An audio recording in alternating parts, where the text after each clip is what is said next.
Hello?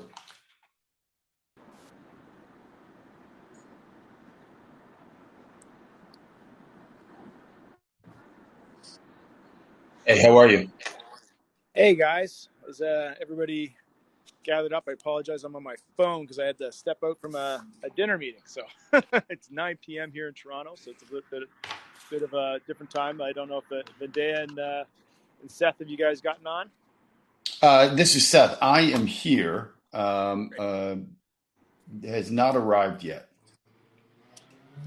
Well, we'll keep everybody in motion here, and we'll kind of kick it off a bit. And hi, Scott Howard. I'm part of the OpenExO community for about a year and a half now. Kind of been very focused in that process on kind of the Web3 initiatives in the OpenExO community. So, how are we going to bring the Exos coin to market? What kind of applications and platforms are we going to use here in the Web3 world? So, a lot of that's been creating relationships with the different technology platforms and ecosystems out in the Web3 crypto blockchain world.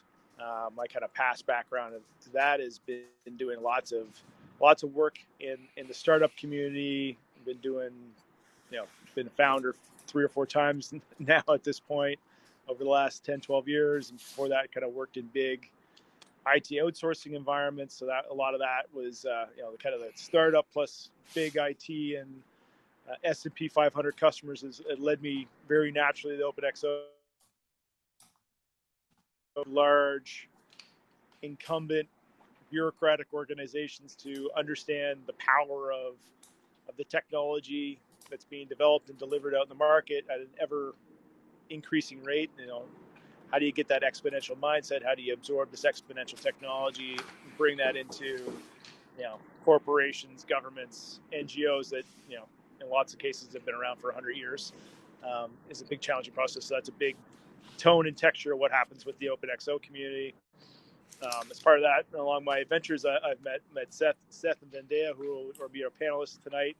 Going to help us walk through and talk a little bit about what are the implications of not just AI, but AI as a creative tool. So the ability for us to kind of type words in the DALL-E and have interesting art pieces come out, and a Luddite like me who has no natural artistic creative ability produce something that may or may not be of artistic quality. So a bit of our conversation will be, what are the implications of humans interfacing with an AI, and that AI having a creative ability, and the kind of combination of us as creative humans working with those creative AIs, and what are those things going to kind of implicate for us. And with that, I'll kind of hand it over to Seth to talk a little bit about his background, what he's up to. I know he's done some really, really cool stuff in the gaming space, so the kind of the AAA gaming, so the stuff that we play on our Xboxes and PlayStations when we were kids, if not now,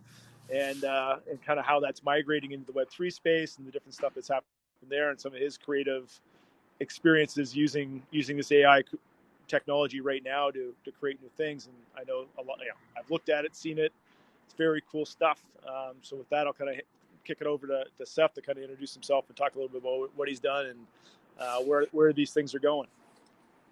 Yeah, thanks. Thanks for having me, first of all.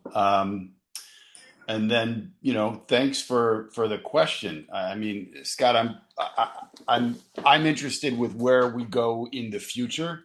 So touching these new tools for me in these early, innovation phases, probably right after academia, is really cool. Vandana, Hello. how are you? I'm good. I'm good. I got in. Yay. So I'm gonna do intros, and then I think Scott, you that'll perfectly pick up for Vandana. Is that all right? I'll finish this. Yeah, perfect. All right, great. Um, so I've been in gaming for a decade, but I've been playing my whole life. 2011, I joined a team to help produce Activision's Call of Duty XP. And that was at Playa Vista, the stages where Google headquarters is at now. 10,000 person fan event that brought to life the world of Call of Duty. It was for Modern Warfare 3 launch. Fwiz or Ryan Wyatt was not the CEO of Polygon, but he was a part of the announcing team for the esports event that we had, and then Nadeshot was on stage still with Optic Gaming. So it was a long time ago. After that, joined Ride. Spent 7 years with that agency, broadcast director of gaming, and then live broadcasts focused on esports events. Moved to Riot Games, joined the team in Berlin, helped to elevate their broadcast studio, was the live operations director for all of the EU esports live events, and then for the live ops for competitive gaming. Joined Blizzard after that, and then Web3 came around, and the innovation that was happening on the smart contract level was what drew me in the most. And finding ways to integrate that into these legacy corporations who were interested inside of the space allowed me to become a consultant, consulting on gamified experiences and virtual worlds, what that new digital experience is for, what everybody's looking for at the time was the fan of the future. How are we going to engage, digital natives or digital first, adopters inside of these spaces? Worked with NASCAR, worked with Saks, worked with LVMH, and then AI came around. And the same as with what was happening with Web3, it was all about touching the tools that were shaping the future. And, Midjourney was the first time that I entered into it. But Disco Diffusion came into this space, and I had seen a lot of folks, touching it and kind of shaping things, creatively. And I knew that I needed to understand it. And so that was the first introduction for me. And I think I'll pause there and let the conversation pick up. But that's me. Happy to be here. Thanks for having me, Scott. Vandana, pleasure to meet you. That's awesome, Seth. I mean, I think everyone can get the sense of if it happened in gaming, you were there.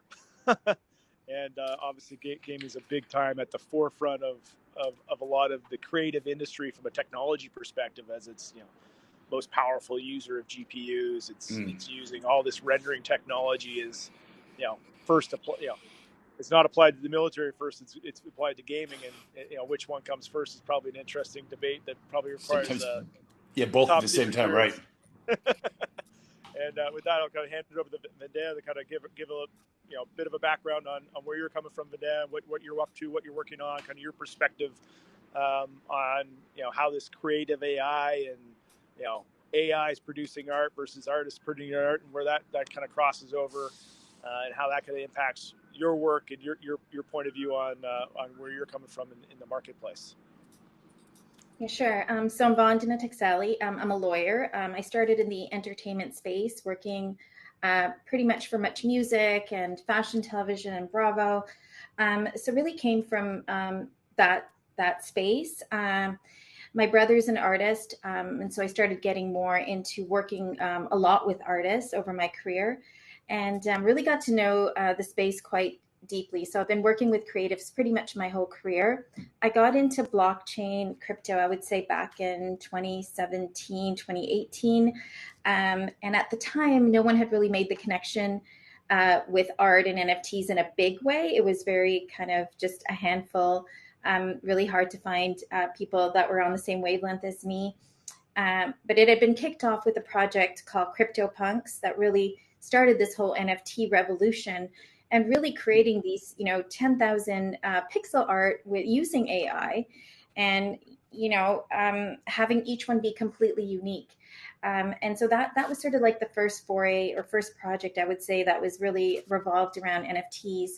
And then right after that was Cryptokitties in October 2017, also a Canadian project, and the same concept of pixel art, but having these cats have completely unique cat attributes and making them unique.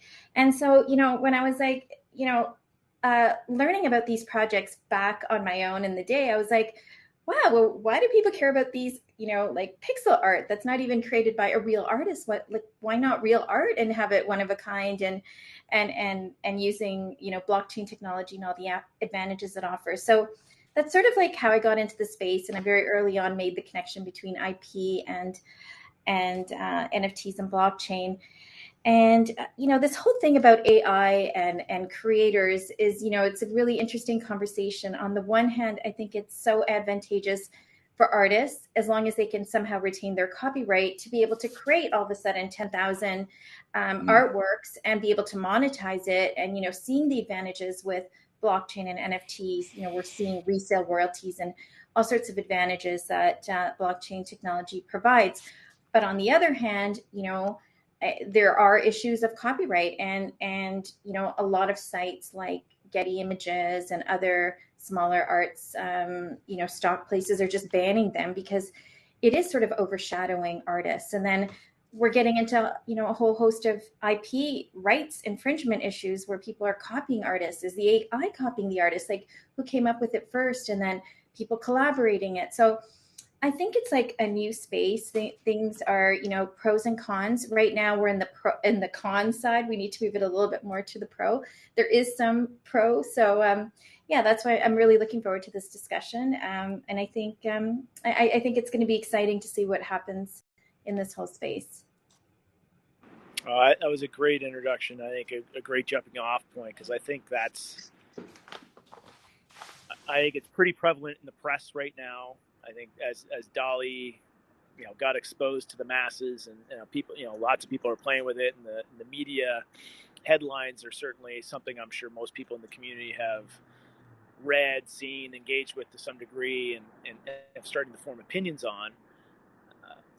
And I, digging a little bit underneath the hood in preparation for this conversation, and kind of thinking about the implications of this stuff.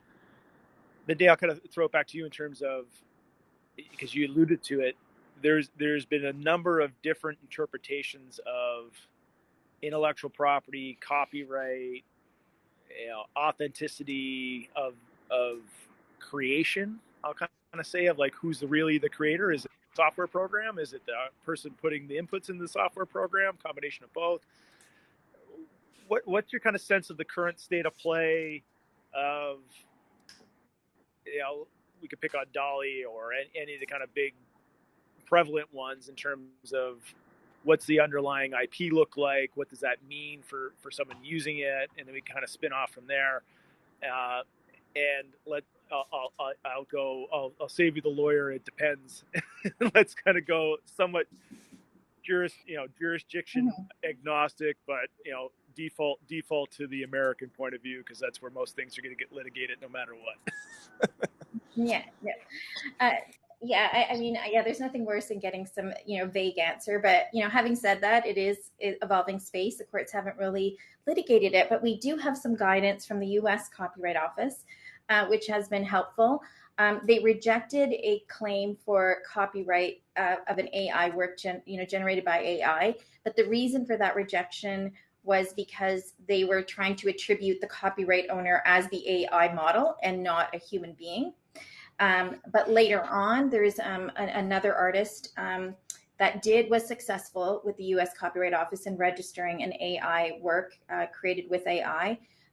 But they wrote that it was assisted by AI. So they didn't say it was solely by the machine. So there was that human involvement, and they attributed the copyright to an actual human. So I think, just looking at the U.S. Copyright Office, I think, you have to look at how much human effort was put into it. And if you go back to the definition of copyright, of originality, it's not just mere sweat of the brow. There has to be originality. And I think those same concepts in law, in our statutes, whether it's the Canadian Copyright Act or the U.S. Copyright Act, would apply, that there needs to be that originality, and and having that copyright being owned by a human and not an AI machine. So Seth, that probably crosses over pretty interestingly into your world, as a game publisher traditionally would be pretty vicious in the defense of their intellectual property and the characters that they've created, and all of the the rights holding that would cascade out from, it's no different than, Disney owning Marvel, and there's only so much you can do with Captain America before they shut you down. How do you kind of see that translate into the Web3 gaming space in terms of the publisher might be a DAO, or the publisher might be some more amorphous organization than Activision or Blizzard and things like that, and there's kind of more of a community ownership. Have you kind of seen issues there and kind of how that's evolving and where that might be going? So, all right, couple of things to unpack or just maybe mark for later, and then if I do weave back around to them, I'll pick them up. Web3 and the new version of IP that was wanted to be created. The want for community to be a part of the product development aspect. The CC0, the Creative Commons, kind of stuff that popped up. I think that aspect, initially wanted to create like a new paradigm for creation, usage rights, so that they would have a highly engaged community before product market fit.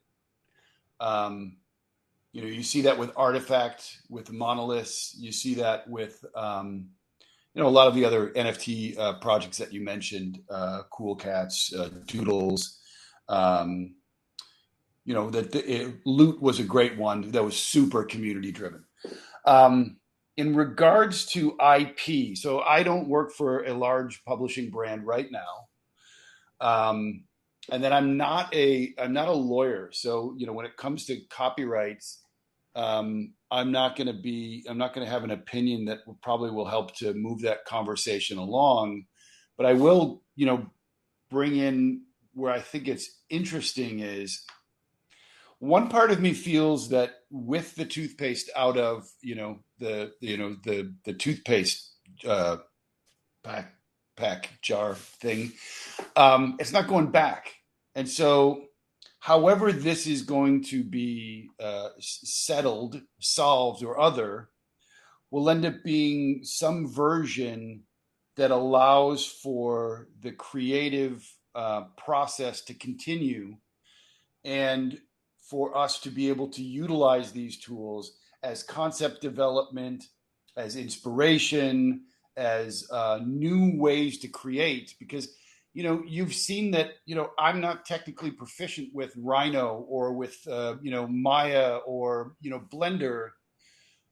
But because I still have the ability to use my experience, my use of language, to be able to describe what it is that I'm looking to articulate creatively.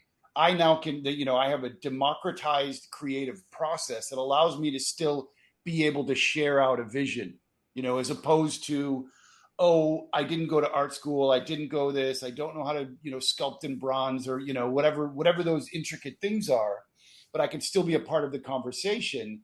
And, so I don't know how the copyright gets solved.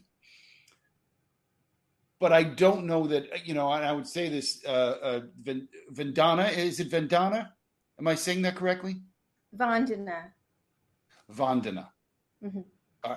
Vandana, I would be curious how you kind of tackle that piece, because, when I look at the creative process, I've seen Basquiat, I've seen Picasso, I've seen every movie by Francis Ford Coppola, I've seen every Star Wars movie. You can't tell me that my influence is, like, anything I do is influenced by that. And so when we look at this machine learning, that's taking in all of this information, the same as everything that I've seen, how can it say that, how can there be something that prevents that from being able to be used? But that's the one thing that I don't understand about it. But I kind of probably wandered around that one. Give me something tangible, and I can follow back up. For sure. I mean, it's not that you can't use it at all. The definition is there substantial copying? So if there's substantial copying and it's a copyright protected work, then you're infringing. If it's not substantial, then you can use parts of it, and certainly there's exceptions in the Copyright Act. So if you fall under, you have a defense to copyright, like fair dealing, includes like education purposes and news reporting, criticism, review, that sort of thing.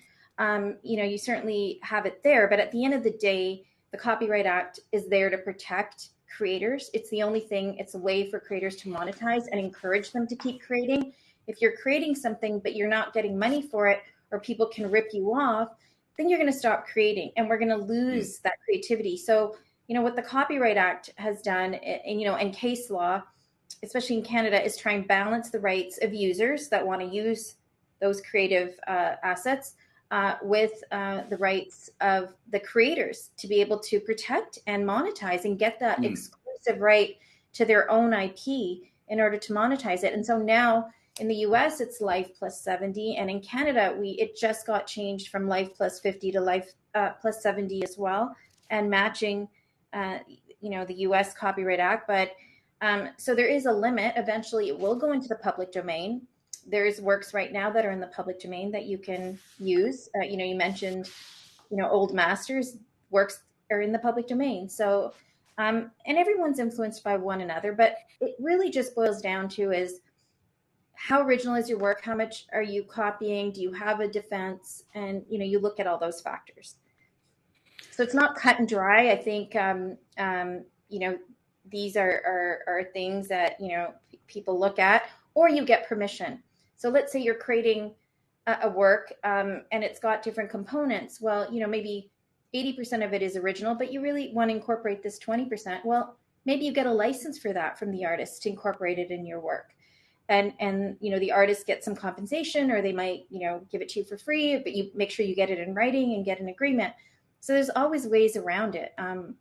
And sometimes you might not get lucky, but so be it. So I think that was a great foundation to kind of lay on. What's the 1, 2, 3 of copyright, and kind of ways to look at it from that kind of legal lens.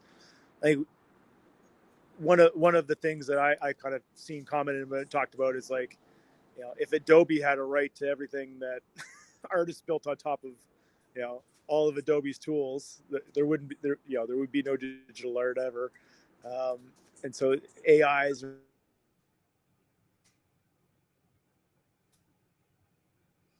I think you blacked out there, but And if my phone dies, just keep going. I think we can handle that. So that's interesting. I haven't, when I looked at this space from a creator's level, an entry level creators, kind of space. Here's a new tool, use it, and then you can do X with it, right? Because it's an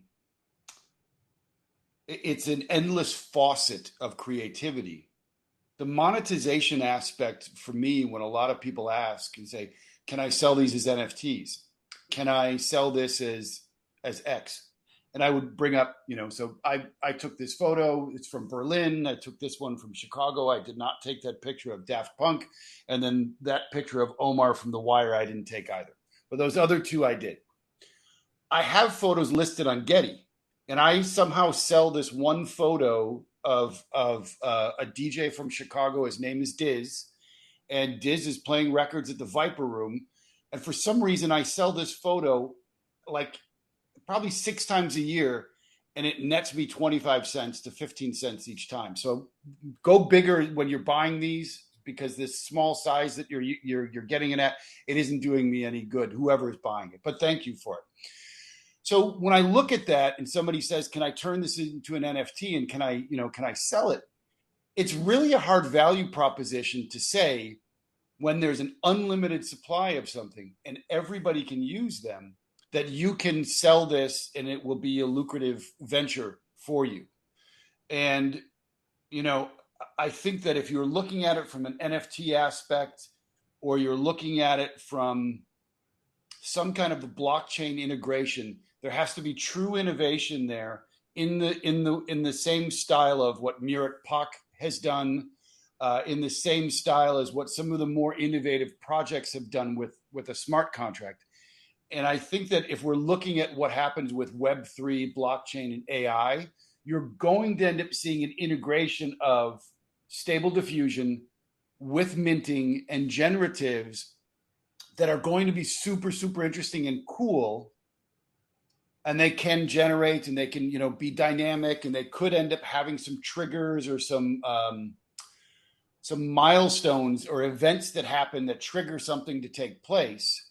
Um, but I don't know that you can put them up as NFTs and have them be so different that you will end up seeing a 10,000, a collection of X amount sell for hundreds of millions of dollars or hundreds of thousands of dollars.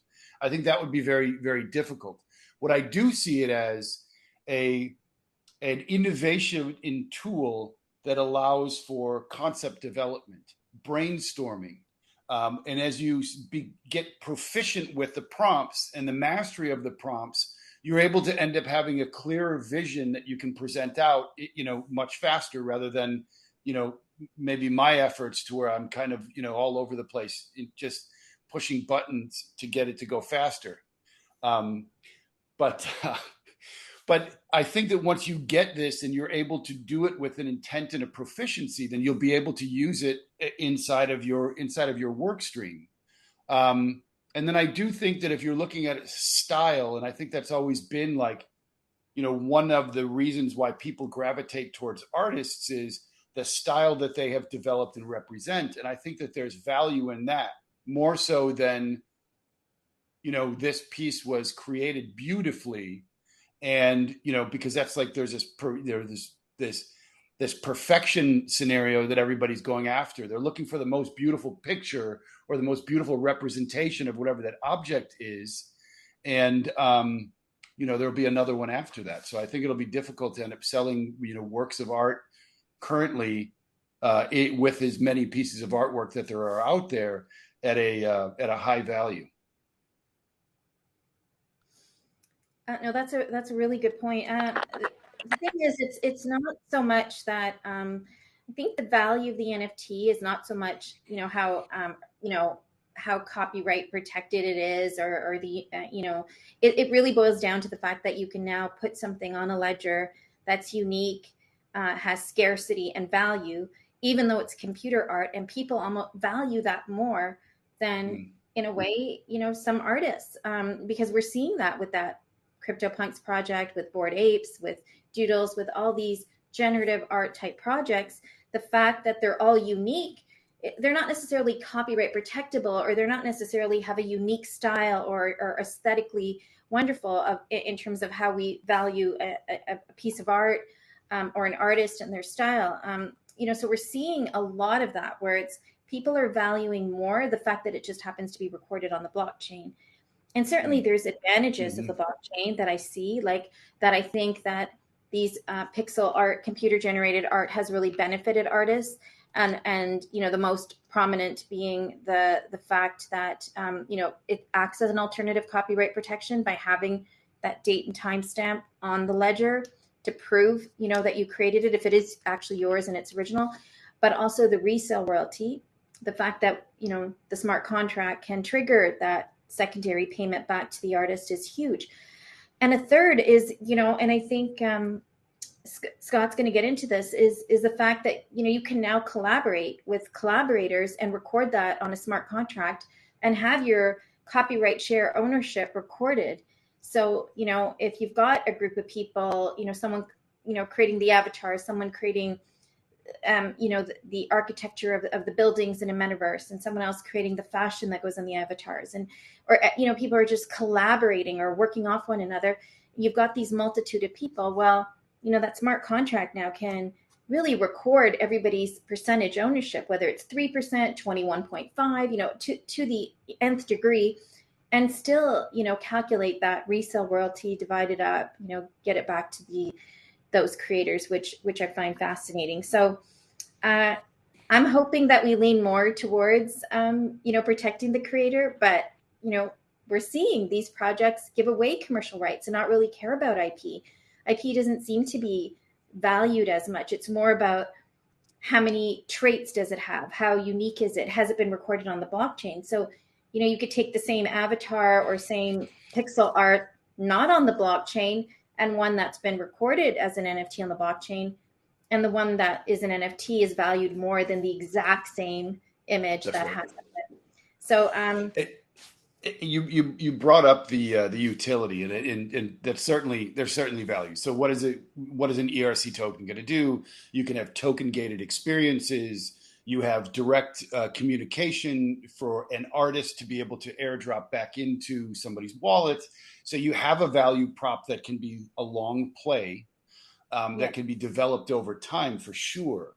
I think the other interesting thing that you brought up is when you record it and you timestamp it. Something that I'd been, kind of thinking of early on was as this machine learns, we can't, this is the moment in time right here. And everything that the machine knows at this moment that's locked in changes immediately after the instance because of the amount of users that are affecting, what it knows, what it, how it's intake all of these different processes and information and prompts to where it's like you can have a wholly original, unique, never again, I don't believe can be replicated piece of artwork because of the timestamp inside of this, machine learned algorithm. And so I think that there is a uniqueness to the artwork that's being created, and I imagine you'd see something like that. It's a historical, collectors who are looking back to a specific time inside of, this algorithm. Mm-hmm, mm-hmm. Yeah, no, for sure. And it's not to say completely that, with AI that there is no copyright protection. Like, you could still be taking pre-existing elements that in and of themselves are not copyright protectable, but the way you've put them together and organized it all could have its own copyright in that collection. So, Mm. putting together a game experience in a metaverse with different elements alone, the way you've set it up could be copyright protected, even though the individual elements themselves may not be. So, there's different aspects. I think it's exciting. I know that Scott showed us his artwork that he created with DALL-E, which I still think is very fascinating.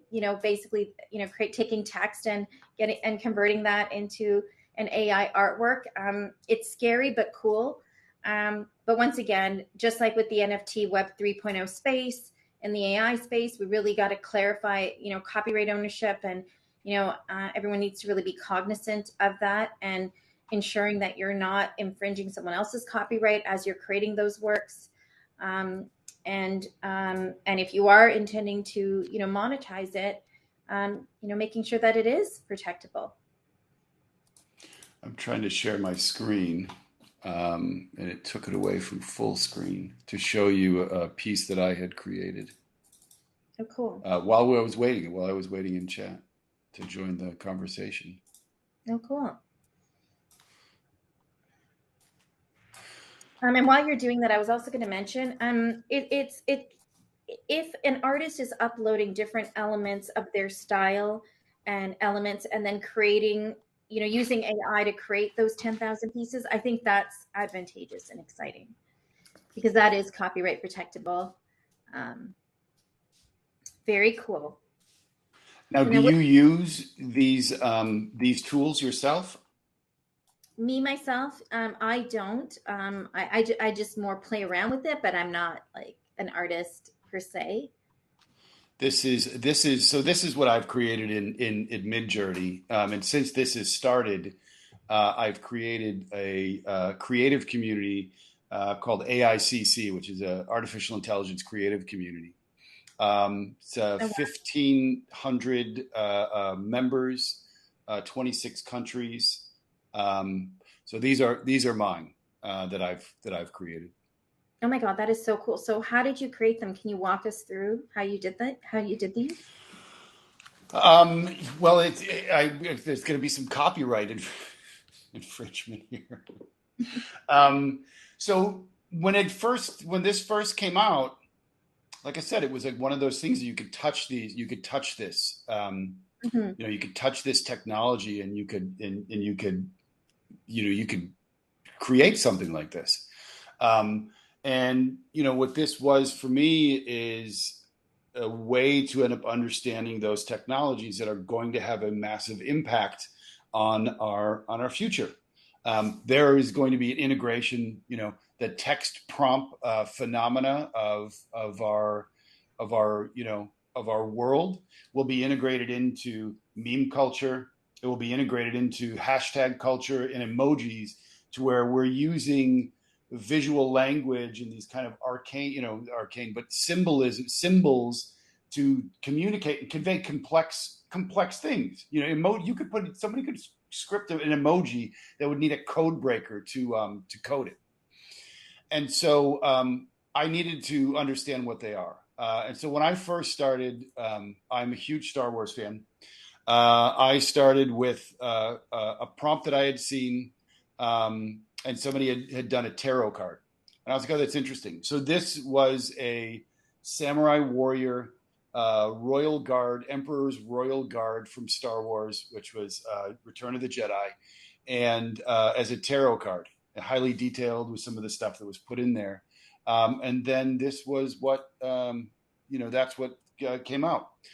This was a play off of Doctor Doom from Marvel Comics.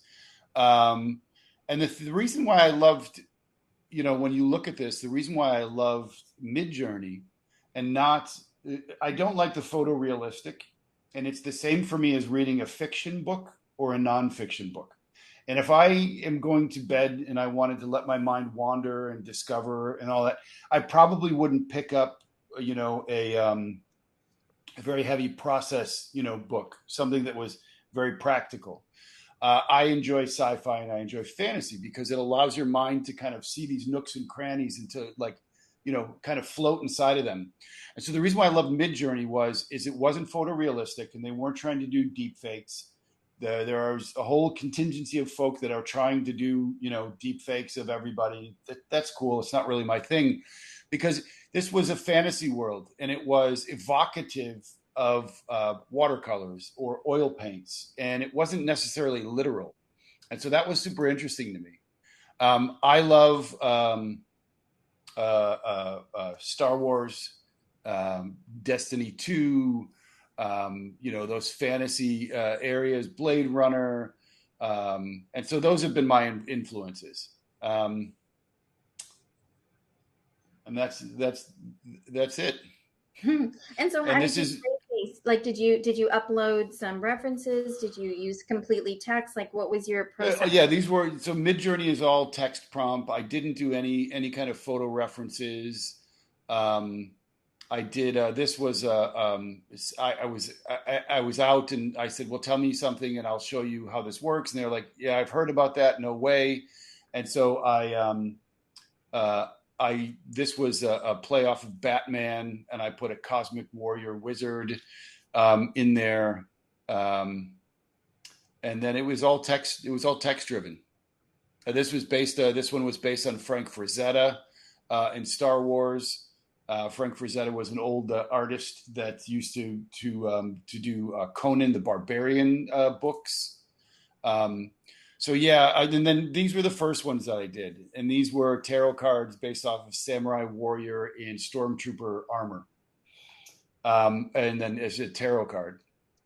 And I was just I was blown away. I was like, oh my god! And the first thing that what came through my mind was I can create NFTs, which I think everybody has done. And this one I animated this one. Oh, very cool. So before this, were you an artist at all? Like, did you create at all, or was this sort of your foray into being like, hey, wait a minute, I'm an artist using these tools? That's a great question, because I think that question is one that everybody asks. It's not that believe me, it is a fantastic question. I believe I was, but I didn't do sketches anymore. That muscle wasn't that strong. But I always felt that in the career choices that I had, no matter what I was doing, if I was an executive producer for, events for Riot Games, I maybe wasn't the graphic designer or the broadcast producer, but I was creative with all those areas that I touched. So I always had a vision, and that vision for me was based on street art. It was based on graffiti. It was based on Blade Runner. It was based on a certain style or that had a little bit of a swagger, gravitas. And so yeah, I felt I was, but I wasn't a sketch artist. I didn't sketch necessarily. And when, like I said, when this came around, it allowed me to kind of jump in, and now I don't ever have to use somebody else's work. I could end up doing my own prompt and creating something wholly new. I mean, this is remarkable when you look at what it is capable of. And then the other thing just to look at is that there's a sense of size, there's a sense of presence, there's a sense of reference to a region, a historical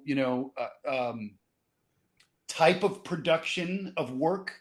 And then even some of these they evoke raw emotions, like physical emotions, like feeling of being a young child with your parents on summer vacation. Has been some that that come out. I know mine probably don't do that because of the subject matter, but these have their own. It has a fully rich like a dynamic aspect to them, and not just like a dimensional piece that's like, oh, that's just a piece of creative. I'll stop sharing for there. Thank you for letting me do that. No, that was very cool. Appreciate the sharing. That was people getting a sense of how creative you can now get because of these tools. I think the kind of power there. We've seen a couple of examples in the conversations today across the OpenExO community that were showing the ways we can play with these things. And you go from play into true creativity, and from that creativity we start to get things for productivity. Weren't gifted in the traditional sense. Well, further down. One of the early things, Scott, has been the kind of leveling of the playing field. And if you think about it, like from a creative standpoint, having this available to as many people as it is available to, there's an entrance that allows people to come in and then to express their creativity in a way that they've never been able to. And that's super interesting. And I think that that's powerful as well, because it has sparked, Vandana, we were been inside of Web3, so you've probably seen that as well, is that there's highly collaborative, share insight. If you learn something from somebody else, share it to somebody else. And so it's been the same way with the AI creative space. And it's just really interesting to see as many people having those conversations about what is art, creativity, styles. I don't know, there was a takeover on LinkedIn, and where everybody all at once said, I'm going to share photos now on LinkedIn. It's like, we didn't all call each other and say, well, let's wear our favorite outfit, on Monday. It just out of nowhere, the next thing you know, a professional site was completely taken over by AI creative. It was fantastic. It still is fantastic. I love it. And I think you bring up a good point there, that having that human element behind an AI creative work, you still need that human element, and there's still creativity involved. It's just a matter of, does that, creativity, to what extent, does it become copyright protectable or not? But I agree that these tools do allow our creative side to come out, which I think is important for all of us, to discover that. I've discovered my creative side as well, working a lot with artists and, putting things together, designing things together, and things like that. So I think I think we're seeing that at least that art creativity is an important part of our world, and not something that you just go to a gallery to see or create in a studio, but it's for all of us to be part of in one way or another, whether it's using these tools. So I think these tools are great. My final note is I think they're great. It's just a matter of sorting out the IP aspects of it, really. Yeah, I think that was a fantastic way to kind of throw that up, and I'll throw it back to you there, Seth, for a second. It's like, I think the key encouragement there is get everybody out, play with it, try and experiment with it. And eventually down the road, you might get to a spot where it's like a commercial here. But I think the best way to kind of see how that arc is going to evolve is be engaged with the technology. And now that we're not, you don't need access to a supercomputer, hundreds of dollars of licensed software every month. You can just run these experiments essentially for free. It's pretty exciting. It's something we can come back to for a second. Yeah, I would just wrap up with great point. Yes, touch the tools that are going to shape your future. There's a reason why right now it's so exciting, or you see a lot of excitement from this, is because it really is incredible. The tool and its capabilities in anyone's hands. As it comes to copyright and as it comes to innovation, there's a want for me to end up, believing that we can get to, and this is going to be subjective, but if we can get to a really good space to where we do have a bit of creative freedom, and we can get closer, as we have started to get closer in Web3, to being a part of product development with brands, at least being a part of that conversation.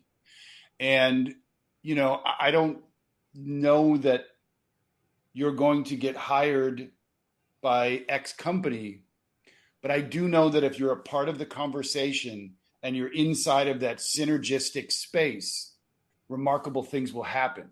And so for me, the ending point would be keep touching the tools that are going to shape your future. If you can understand them, if you can gain proficiency in them, you will be better off in the future. And then if you can break them and you can end up helping us to change the future, then let's do that too. Fantastic finish. Really appreciate both of you guys contributing your expertise and time to the OpenExO community. I know that lots of folks out there are probably interested to get connected, so I encourage everybody to kind of check out the profiles that are here in the event space and get connected. I think we're all pretty findable. If anybody needs to get extra help getting connected, please find me. I'm happy to make everybody get introduced and make those connections and see where we can explore further. With that, I'll kind of thank everybody for Thank you so much for inviting us, Scott. It was so fun. And excellent. No, thank you. Appreciate you guys. You getting on late night, Vandana, and we'll let you get off to your evening as well, Seth. So thanks, everybody. Appreciate it. Bye. Bye, everybody. Cheers, guys. Bye.